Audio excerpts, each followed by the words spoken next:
Oke, Pak. Kami di sini berdiri kami dari kelompok 5 akan mempresentasikan diskusi kami. Tapi sebelum kami mempresentasikan itu, izin kami memperkenalkan diri kami masing-masing. Perkenalkan, nama saya Febri sendiri. Nama saya Grace Sitangga. Nama saya Saudara Mawati Busudalinga. Nama saya Putri Bodhimora. Nama saya Alsabina sendiri. Di sini kami akan memperjelaskan tentang dinamika kependudukan di Indonesia untuk perencanaan kependudukan. Faktor dinamika dan proyeksi kependudukan. Dinamika penduduk atau perubahan jumlah penduduk dipengaruhi oleh 4 faktor yang dapat dipersempit menjadi 2 faktor. Faktor alami, yaitu kematian dan kelahiran, dan migrasi berupa migrasi datang dan migrasi pergi. Rumus menghitung pertumbuhan penduduk adalah PPT sama dengan R kurang M tambah I kurang E. Keterangan, PPT adalah pertumbuhan penduduk tahun akhir perhitungan. R adalah jumlah kelahiran dalam periode tahun tertentu. M adalah jumlah kematian dalam periode tahun tertentu. I adalah jumlah imigrasi dalam periode tahun tertentu. E adalah jumlah emigrasi dalam periode tahun tertentu. Sementara pertumbuhan penduduk total diperoleh dengan membagi PPT dengan jumlah penduduk total pada periode tahun tertentu dikalikan 100. Persentase pertumbuhan penduduk total mendengar PPT atau P0. Keterangan, P0 adalah jumlah penduduk awal tahun. Kelahiran merupakan faktor dinamika kependudukan yang menambah jumlah penduduk. Ada beberapa istilah yang sering digunakan, antara lain natalitas atau kelahiran, fertilitas atau kesuburan. Istilah-istilah ini hampir memiliki kesamaan makna. Faktor mendukung kelahiran dipengaruhi oleh faktor pendukung atau pronatalitas, antara lain 1. Pernikahan pada usia muda. 2. Nilai anak yang memandang anak membawa rezeki.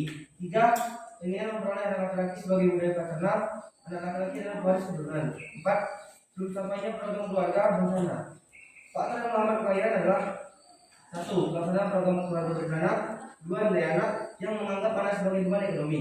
3. Penundaan usia perkawinan. 4. Kebijakan instansi yang membatasi prinsip tunjangan untuk anak. Angka kelahiran dapat diklasifikasi atas angka kelahiran kasar atau growth birth rate atau CBR. Angka kelahiran umum atau general fertility rate atau GFR, dan angka kelahiran menurut kelompok umur atau age specific birth rate atau ASFR. CBR sama dengan B atau P kali K. Keterangan CBR adalah angka kelahiran kasar atau current birth rate atau CBR.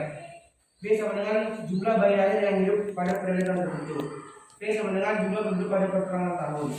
K sama dengan konstanta biasanya 1000. GFR sama dengan B atau PF 12,9 kali K. Keterangan, GFR adalah angka kelahiran umum atau general fertility rate atau GFR. B sama dengan jumlah bayi lahir yang hidup pada periode tahun tertentu. PF sama dengan jumlah wanita berusia produktif pada pertengahan tahun. K sama dengan konstanta biasanya 1000. ASBR X sama dengan PX atau PX kali K. Keterangan, ASBR X adalah angka kelahiran menurut kelompok umur X tahun. PX sama dengan jumlah kelahiran dari wanita kelompok umur X pada tahun tertentu. PX sama dengan jumlah wanita kelompok umur X pada pertengahan tahun yang sama. X sama dengan kelompok umur atau X sama dengan 1 wanita kelompok umur 12 sampai 19 tahun. X sama dengan 2 20 sampai 27 tahun. X sama dengan 7 45 sampai 49 tahun. K sama dengan konstanta biasanya 1000. Kematian. Angka kematian menunjukkan jumlah kematian per 1000 penduduk. Beberapa faktor yang mempengaruhi tinggi rendahnya angka kematian antara lain: 1. Kurang sadar tentang kesehatan. 2. Kurangnya fasilitas kesehatan. 3. Kecelakaan lalu lintas. 4. Bencana alam. 5. Perang. 6. Budaya bunuh diri. Faktor penghambat: 1. Tingginya kesadaran kesehatan. 2. Fasilitas kesehatan dan jumlah dokter yang memadai. 3. Lingkungan yang bersih dan sehat. 4. Ajaran yang melarang bunuh diri. Angka kematian terdiri atas angka kematian kasar atau birth rate atau CBR, dan angka kematian menurut kelompok umur against fixed death rate atau ASDR. Rumusnya CDR sama dengan D per P kali K. Keterangan, CDR sama dengan angka kematian kasar. D sama dengan jumlah kematian dalam periode tahun tertentu. P. Jumlah penduduk pada pertengahan tahun tertentu.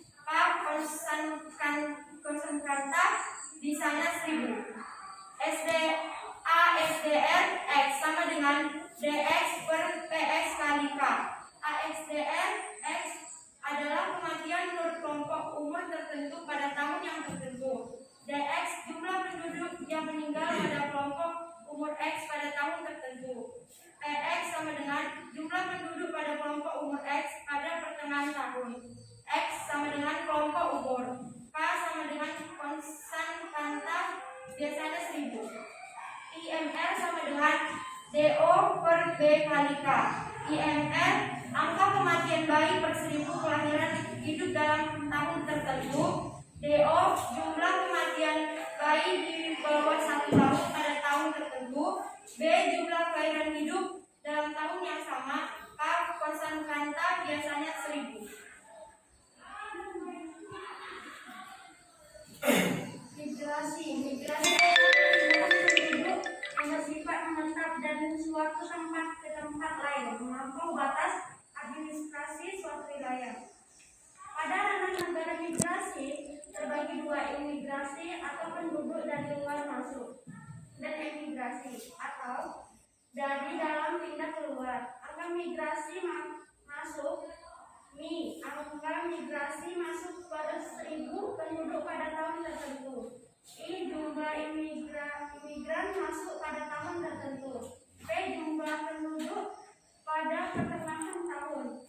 K konstanta biasanya 1000. Angka migrasi keluar angka migrasi masuk per 1000 penduduk pada tahun tertentu. E jumlah penduduk keluar negara pada tahun tertentu. P jumlah penduduk pada pertengahan tahun. K konstanta biasanya 1000. Angka migrasi neto. MN angka migrasi masuk per 1000 penduduk pada tahun tertentu. I jumlah imigran pada tahun tertentu. E jumlah penduduk keluar negara pada tahun tertentu. P jumlah penduduk pada pertengahan tahun. K konstanta biasanya 1000. Angka migrasi bruto. MG angka migrasi bruto. I jumlah imigran pada tahun tersebut. E jumlah penduduk keluar negara pada tahun tersebut. P1 jumlah penduduk di tempat tujuan. P2 jumlah penduduk di tempat asal. K konstanta biasanya 1000. Proyeksi pertumbuhan penduduk, jumlah penduduk dan tingkat pertumbuhan penduduk per tahun dapat digunakan untuk memproyeksi jumlah penduduk di tahun akan datang. Proyeksi penduduk adalah perkiraan jumlah penduduk pada tahun tertentu yang dengan perhitungan matematis. Beberapa rumus dapat digunakan untuk mengkalkulasi jumlah penduduk antara lain. Rumus geometris. PN jumlah penduduk pada tahun N. PO jumlah penduduk pada tahun dasar perhitungan. N lama tahun atau tahun proyeksi dikurang tahun awal perhitungan. R tingkat pertumbuhan penduduk per tahun atau persen. Rumus aritmetika. PN jumlah penduduk pada tahun N. PO jumlah penduduk pada tahun dasar perhitungan. N lama tahun atau tahun proyeksi dikurang tahun awal perhitungan. R tingkat pertumbuhan penduduk per tahun atau persen. Rumus aritmetika. PN jumlah penduduk pada tahun N. PO jumlah penduduk pada tahun dasar perhitungan. N lama tahun atau tahun proyeksi dikurang tahun awal perhitungan. R tingkat pertumbuhan penduduk per tahun atau persen. E bilangan eksponensial sama dengan 2,7182818. Notabilitas penduduk dan tenaga kerja. Notabilitas penduduk merupakan pergerakan penduduk dari satu daerah ke daerah lain, baik untuk sementara atau untuk waktu yang lama, atau untuk menetap secara permanen yang termasuk dalam mobilitas permanen antara lain. 1. Urbanisasi atau perpindahan penduduk dari desa ke kota. 2. Ruralisasi kembali penduduk kota yang urbanisasi ke desa. 3. Transmigrasi perpindahan penduduk dari satu daerah untuk menetap di daerah lain yang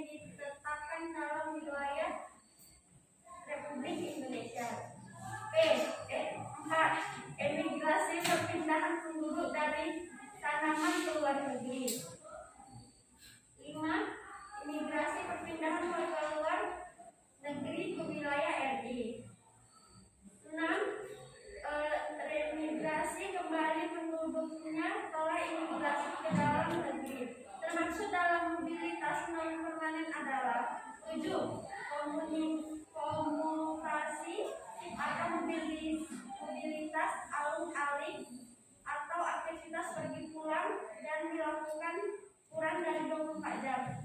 8. Sirkulasi pergi yang dilakukan dengan menginap di tempat tujuan. Sementara mobilitas tenaga kerja terdiri dari 2 jenis, stylers atau tenaga kerja yang bekerja di lokasi sama dengan lokasi tinggal, dan workers atau pekerja yang bekerja di lokasi yang berbeda dengan tempat tinggalnya.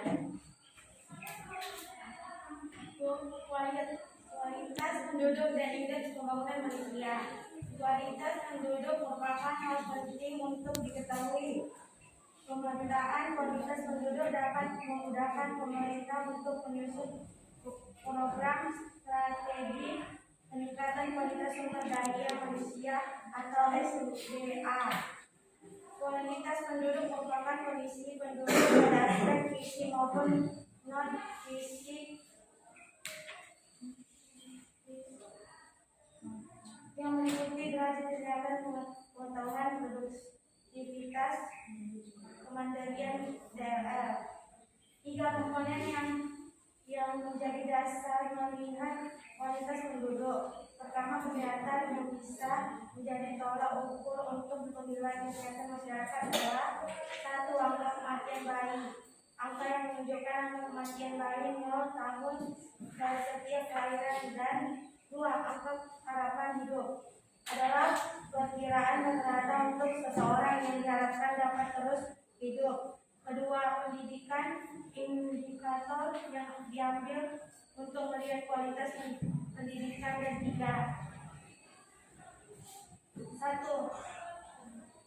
Angka partisipasi sekolah atau APS. APS proporsi anak sekolah pada usia tentang pendidikan tertentu dalam kelompok usia yang sesuai dengan panjang pendidikan tersebut 7-12 tahun, atau SD 13-15 tahun, atau SLTP 19-18 tahun, atau SLTA 19-24 tahun, atau pengumuman tinggi. 2. Pendidikan tertinggi yang ditamakan atau jenjang pendidikan terakhir yang ditamakan oleh warga, dan 3. Angka merek huruf persentase penduduk yang berada dalam membaca dan menulis. 3.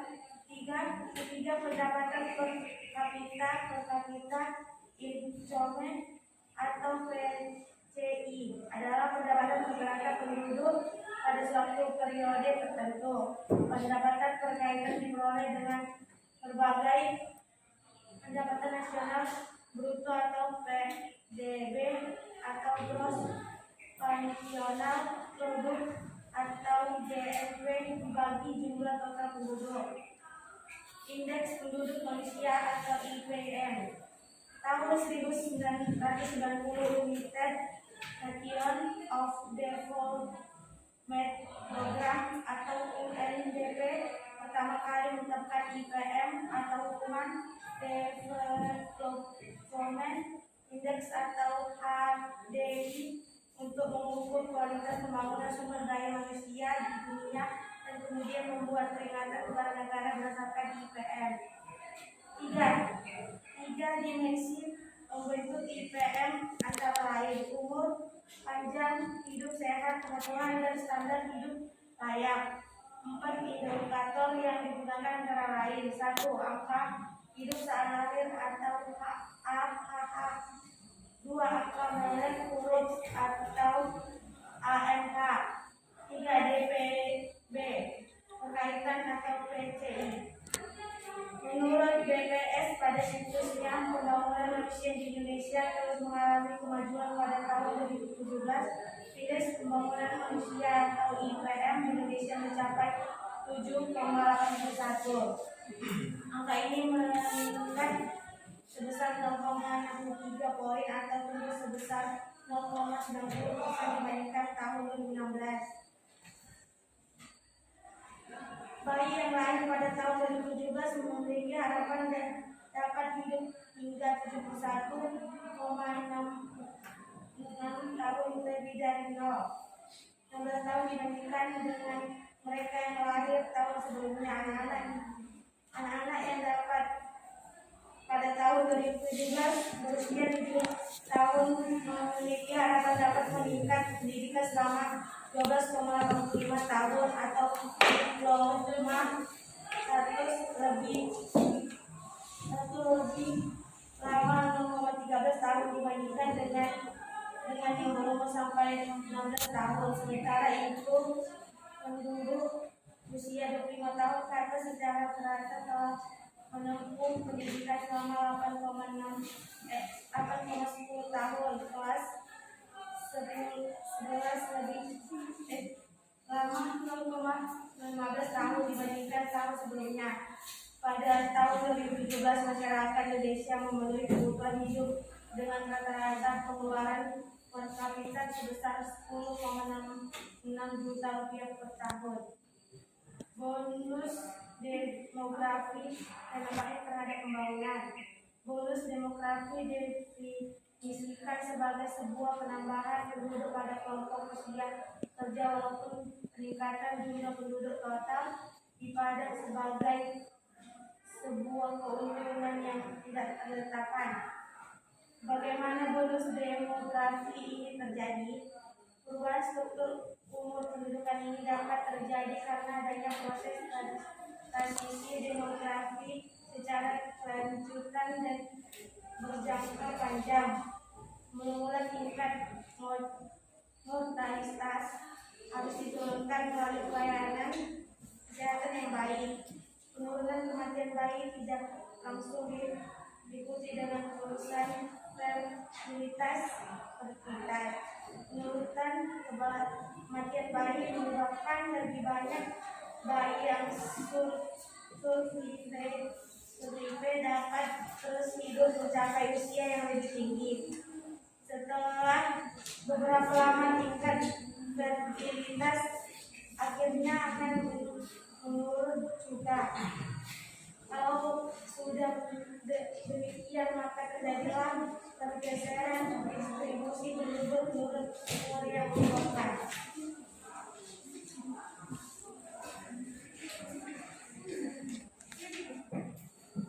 Permasalahan yang diakibatkan oleh dinamika kependudukan. Perubahan jumlah penduduk tentu memiliki dampak dan efek yang beragam terutama pada ketersediaan dan kecukupan pangan untuk memenuhi kebutuhan layak manusia. Seperti dikemukakan oleh Thomas Robert Malthus dalam teori populasinya, walaupun tren pertumbuhan penduduk terus menurun, namun grafik jumlah penduduk dunia terus meningkat. Beberapa permasalahan yang diakibatkan oleh dinamika kependudukan antara lain sedangkan penduduk serta sebaran penduduk yang tidak merata. 1. Ledakan pendudukan. Ledakan penduduk adalah keadaan penduduk dengan laju pertumbuhannya yang cepat karena tingkat pelayanan yang tinggi dan tingkat kematian menurun secara tajam. Populasi dunia terus meningkat dalam 7 tahun terakhir. Menurut 1830 sampai 1930, populasi dunia meningkat 5 kali lipat dari 1 miliar menjadi 2 miliar jiwa. Tahun 2015, jumlah penduduk dunia telah mencapai 7,5 juta jiwa. Tambah penduduk yang tidak dikendalikan akan menimbulkan permasalahan seperti 1. Kurangnya kecepatan kerja akan menimbulkan pengangguran dan peningkatan kejahatan. 2. Misalkan hutan. Akibat pengembangan hutan secara keserampangan akan menimbulkan bahaya erosi, longsor dan bahaya banjir. 3. Adanya pemusatan penduduk. Akibat urbanisasi akan menyebabkan ketertiban dan keberhasilan lingkungan yang tak terkontrol. 4. Meningkatnya penduduk usia sekolah akan menyebabkan masalah-masalah yang berhubungan dengan kecepatan mengenyam pendidikan dan biaya pendidikan. 2. Sebaran penduduk yang tidak merata. Permasalahan lain dari dinamika kependudukan Indonesia adalah persebaran penduduk yang tidak merata. Menurut data BPS 2016, Jakarta menjadi daerah terpadat di Indonesia dengan tingkat kepadatan kasar per kilometer persegi sebesar 15,5 ribu jiwa. Disusul Jawa Barat 1,3 ribu jiwa, Banten 1,3 ribu jiwa, DIY 1,2 ribu jiwa, Jawa Tengah 1 ribu jiwa, Jawa Timur dan Bali masing-masing 817,8 dan 726,5 jiwa. Penduduk Indonesia hanya bertumpuk di Pulau Jawa dan Bali saja, sementara di pulau lain masih jarang penduduknya. Daerah terjarang penduduknya adalah Provinsi Papua dan Papua Barat, kemudian 9 jiwa per kilometer persegi. Fenomena ini bukanlah hal baru, karena upaya transmigrasi telah dilakukan sejak pemerintahan kolonial tahun 1930 lewat politik etis. Hal-hal yang mendorong padatnya penduduk Jawa dan Bali adalah Jawa dekat dengan Jakarta sebagai pusat pemerintahan, bagian besar tanahnya merupakan tanah vulkanis yang subur, merupakan pusat kegiatan ekonomi dan industri sehingga banyak tersedia lapangan kerja. Sumber data kependudukan. Sumber data kependudukan dibagi menjadi 3, yaitu sensus penduduk, registrasi penduduk, dan survei penduduk. 1. Sensus penduduk. Sensus adalah pencatatan seluruh penduduk secara serentak dengan tujuan utama untuk mengetahui jumlah penduduk, persebaran, dan karakteristik penduduk.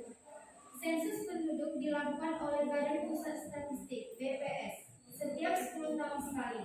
Berdasarkan status tempat tinggal penduduk, ada 2 macam sensus, yaitu sensus sebagai berikut. 1. Sensus de jure adalah pencatatan yang dilakukan terhadap penduduk yang bertempat tinggal di daerah atau tempat diadakan pencatatan sesuai identitas kependudukan yang dimiliki. 2. Sensus de facto adalah pencatatan yang dilakukan terhadap penduduk yang tinggal di suatu daerah pada suatu saat dilakukan pencatatan. Dalam pelaksanaan sensus terdapat 2 metode, yaitu sebagai berikut. 1. Metode Canvasser adalah sensus penduduk yang dilakukan dengan cara petugas sensus mencatat identitas dan mengisi daftar pertanyaan sesuai dengan jawaban yang diperoleh dari penduduk. 2. Metode Householder adalah sensus penduduk dengan cara memberikan daftar isian kepada tiap kepala rumah tangga untuk diisi. Cara ini hanya dilakukan di negara-negara maju yang penduduknya bebas dari hutang budi. 2. Registrasi penduduk. Registrasi penduduk adalah pencatatan kumpulan keterangan mengenai peristiwa kelahiran, kematian, perkawinan, dan lainnya. 3. Survei penduduk. Survei penduduk adalah metode pengumpulan data yang dilakukan melalui pencacahan sampel atau hanya mencacah sebagai penduduk. Survei dapat dilaksanakan kapan saja sesuai kebutuhan. Pengolahan data kependudukan. Data kependudukan yang telah diperoleh dari berbagai metode merupakan data yang penting untuk dimasukkan dalam database kependudukan. Data tempat lahir, tanggal lahir, jenis kelamin, tempat tinggal, penghasilan, pendidikan, agama, dan lain-lain akan menjadi data dasar untuk pengolahan data dan selanjutnya masuk tahap analisis data. Analisis data kependudukan. Analisis data kependudukan menghasilkan analisa data penduduk berdasarkan komposisi. Komposisi penduduk berdasarkan jenis kelamin, berdasarkan umur, agama, pekerjaan, penghasilan, dan lain-lain. Komposisi pendudukan berdasarkan jenis kelamin dan umur akan menghasilkan data piramida penduduk suatu negara. Jika dikaitkan dengan usia produktif dan tidak produktif, angka ini dapat dihitung menjadi angka ketergantungan. Data jumlah penduduk dikaitkan dengan luas wilayah menjadi parameter menghitung tingkat kepadatan penduduk. Data satu sensus dengan sensus berikutnya menghasilkan perbedaan jumlah penduduk dan menjadi acuan tingkat pertumbuhan penduduk. Jika dapat jadi acuan memproyeksikan jumlah penduduk di tahun berikutnya, analisis data kependudukan sangat penting bagi satu negara untuk menentukan kebijakan pembangunan bagi negara tersebut. Dengan melihat komposisi penduduk negara dalam mengambil langkah tepat, selain mengatai masalah kependudukan secara khusus, jumlah masalah lain di luar aspek pendudukan seperti masalah pangan, transportasi, perumahan, ekonomi, sosial, politik, dan kasih. Jika ada pertanyaan boleh ditanyakan. Oke, silakan sebutkan nama dan kelompoknya untuk yang bertanya. Ya. Siapa bagian kalian moderator? Persilahkanlah. Sebutkan tujuan dari Sebutkan namanya dan kelompoknya, nakku. Berdirilah. nama saya Lutfani Teresis Tuman dari kelompok 56. Mau mempertanyakan sebutkan tujuan dari diadakannya sensus penduduk.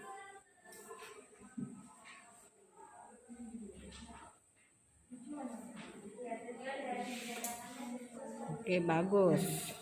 Lanjut. Nama kelompok.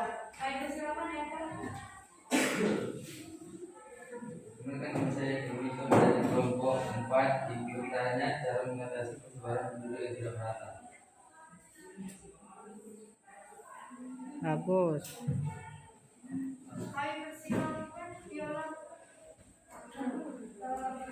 Jadi pertanyaannya, di antara pertemuan dengan Ribom, pertama nama saya Viola dari kelompok 2.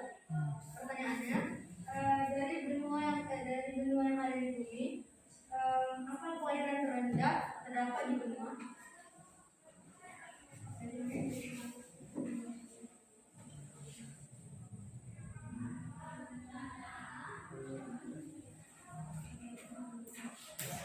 Oke, bagus. Lanjut. Perkenalkan, nama saya Nara Sinta dari kelompok 6. Pertanyaan saya, negara manakah yang angka kematiannya yang paling tertinggi?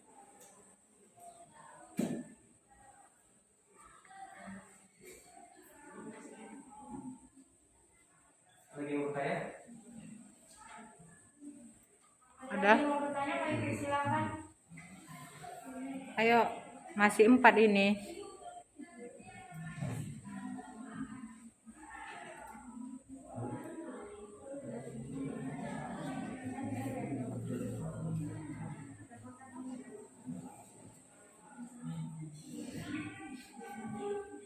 Udah?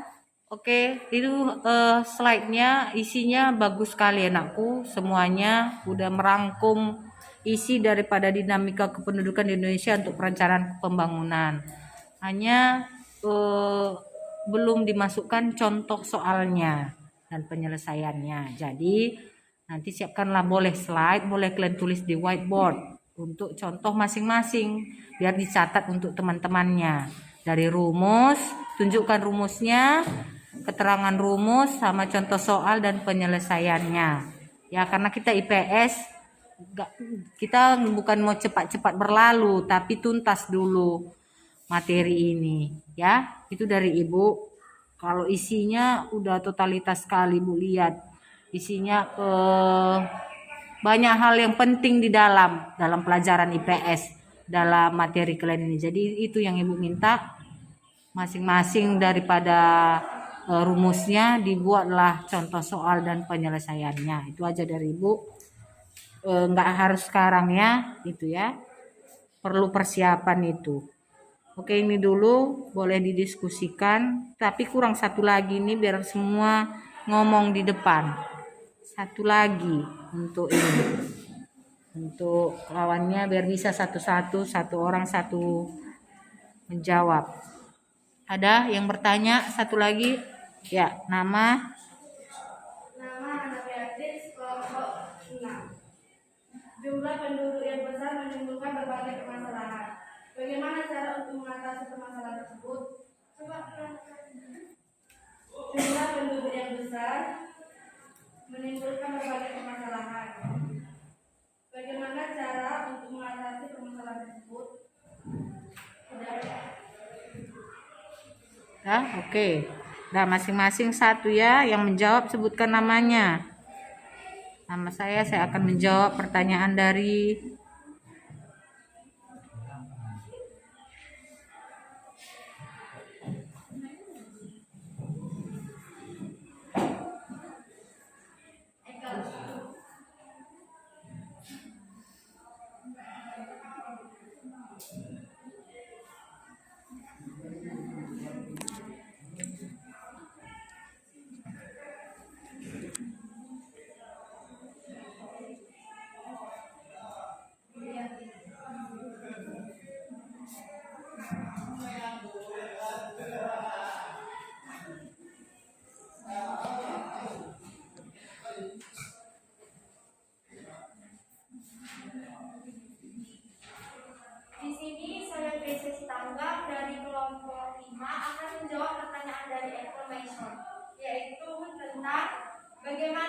upaya mengatasi persebaran penduduk yang tidak merata. Upaya yang kita lakukan yang pertama yaitu menggalakkan program transmigrasi dengan menyediakan fasilitas bagi transmigran seperti tempat tinggal, penyediaan lahan, dan mempermudah proses pelaksanaan transmigrasi. Yang kedua itu mempermudah pelayanan kepada penduduk yang akan bertransmigrasi. Yang ketiga, untuk mengatasi kepadatan penduduk, terutama di kota-kota besar, pemerintah melaksanakan pembangunan dengan membuka lapangan kerja di daerah pedesaan. Sekian dari jawaban kami. Terima kasih. Gimana, Ekel? Oke, bagus. Lanjut. Saya kan udah pertanyaan. Nama Febrian menjawab pertanyaan. Dari saya, Bu. Negara dengan angka kematian tertinggi terdapat di Libya. Tercatat bahwa di Libya terjadi 73,4 kematian tiap 100.000 penduduk setiap tahunnya. Nah, ini kemudian diikuti oleh Thailand, Malawi, Liberia, dan Kongo sebagai top 5 dengan jumlah kematian tertinggi. Jadi yang paling tertinggi itu adalah Libya. Mana nih?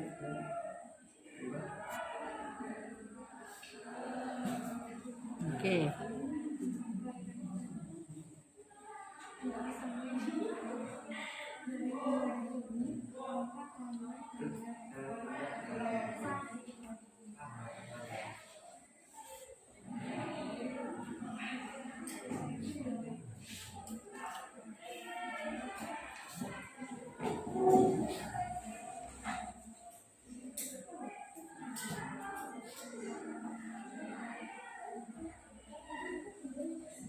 Perkenalkan, nama saya Oksana sendiri dari kelompok 5 ingin menjawab pertanyaan dari Viola. Dari benua di bumi, angka kelahiran terendah terdapat di benua Eropa.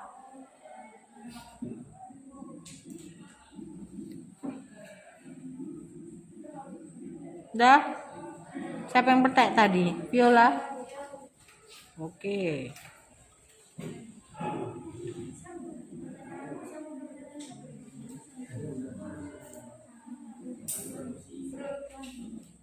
Aku jam berapa kita ini?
Belum ada yang bertanya ya. Ini kan judulnya Dinamika Kependudukan di Indonesia untuk Perencanaan Pembangunan.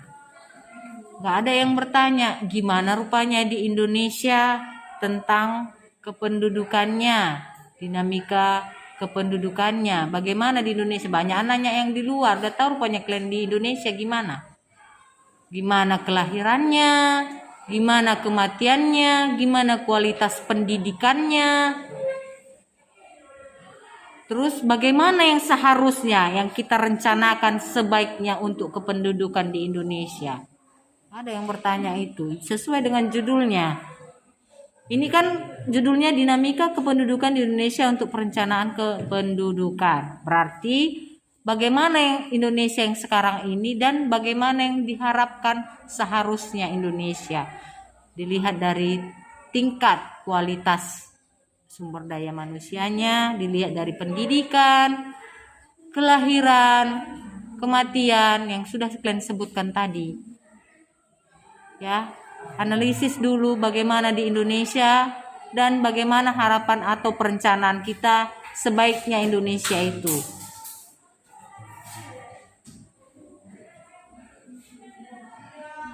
Kan ada piramida penduduk. Indonesia termasuk bagaimana piramida penduduknya? Kita masih termasuk negara apakah kita? Majukah? Berkembangkah?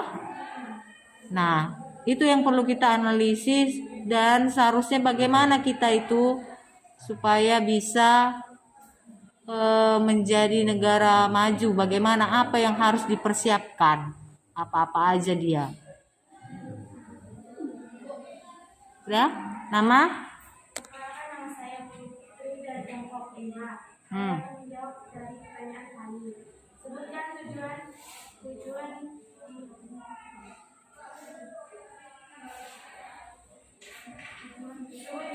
diadakannya sensus penduduk. Iya. Tujuannya dari SP 2020 adalah untuk menyediakan parameter demografi seperti fertilitas, demografi, dan indikator pembangunan berkelanjutan atau Sustainable Development Goals atau SPDGs yang akan sangat menentukan perencanaan pembangunan Indonesia di berbagai bidang. Ngertinya kamu bahasanya itu? Enggak, yang membaca yang ibu tanya siapa? Si Putri? Hah? Dia pun nggak ngerti apa yang dibacanya. Apa fertilitas? Apa tadi fertilitas? Mortalitas apa? Natalitas apa? Itu bahasanya di bagian kalian tentang kependudukan. Mortalitas apa? Yang depan mortalitas? Iya, tadi udah dibaca lah. Mortalitas, kematian. Natalitas, kelahiran. Fertilitas,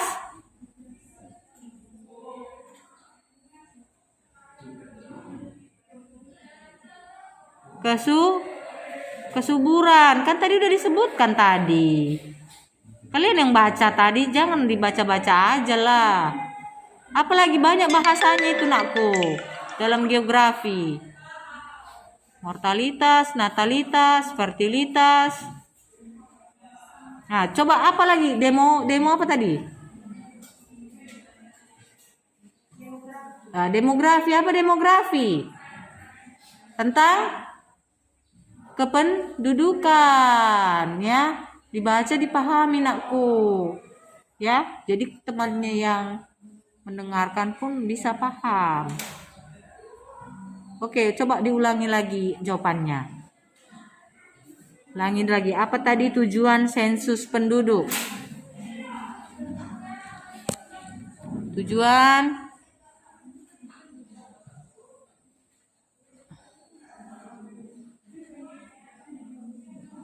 Ayo nakku. Udah hilang jawabannya?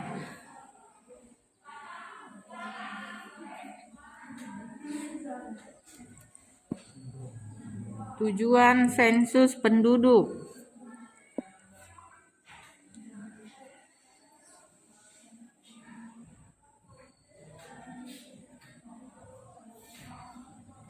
Nanti kita sering pakai bahasa itu, jadi kayak mana nanti mau dikerjakan rumus-rumusnya, mencari natalitas, mencari mortalitas.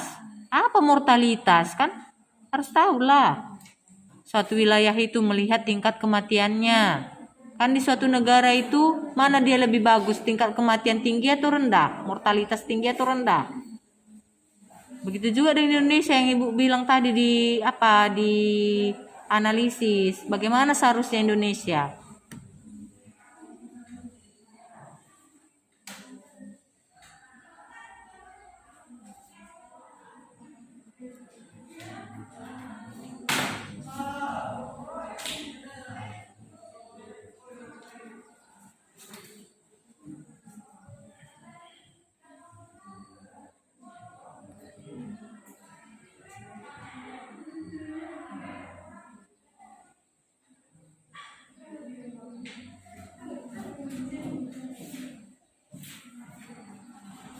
Fani. Mana Fani? Duduknya bagus ya anakku.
Yuk.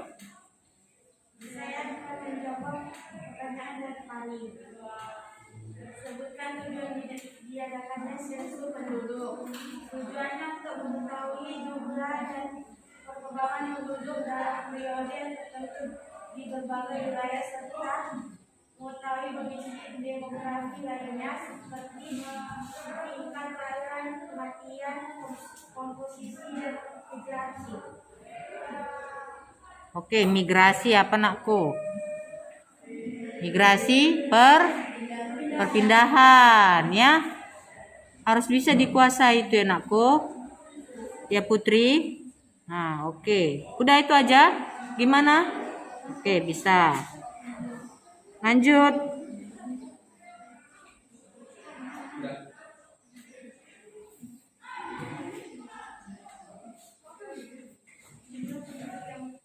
Satu lagi ya.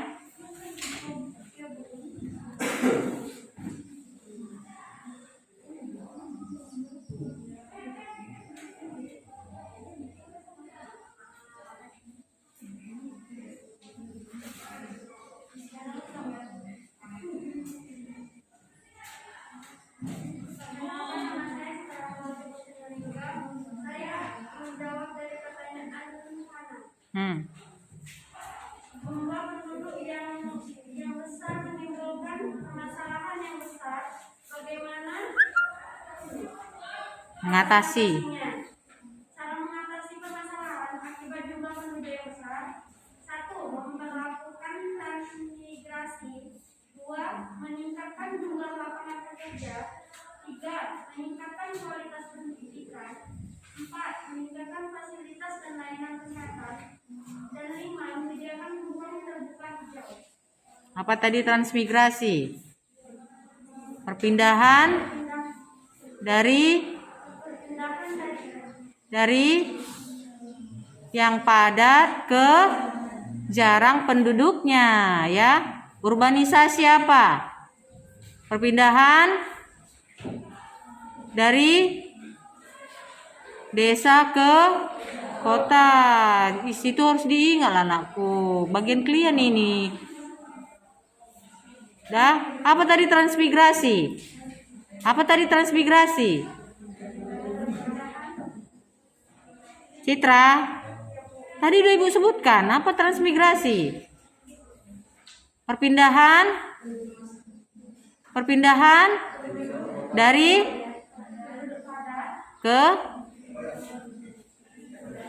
jarang penduduknya. Itulah artinya yang kamu baca tadi, nakku. Ya, dah bahasa-bahasa itu harus dikuasai ya. Nanti ibu tanya lagi minggu hari apa kita masuk Sabtu. Sekalian dijawab pertanyaan ibu ya, sama soalnya buat contoh soalnya. Kalian buat kan ini kan dinamika kependudukan. Buatlah dia piramida penduduk Indonesia. Dah. Itulah kalian analisis piramida penduduk Indonesia itu dilihat dari tingkat mortalitas, natalitas, kemudian bagaimana pendidikannya. Dah, baru Itulah di Indonesia untuk saat ini.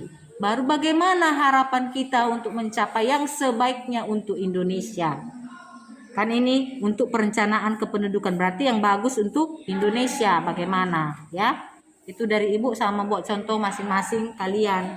Itu berapa rumus tadi? Jadi bahasa semua contohnya. Iya, contoh soalnya masing-masing nanti ya.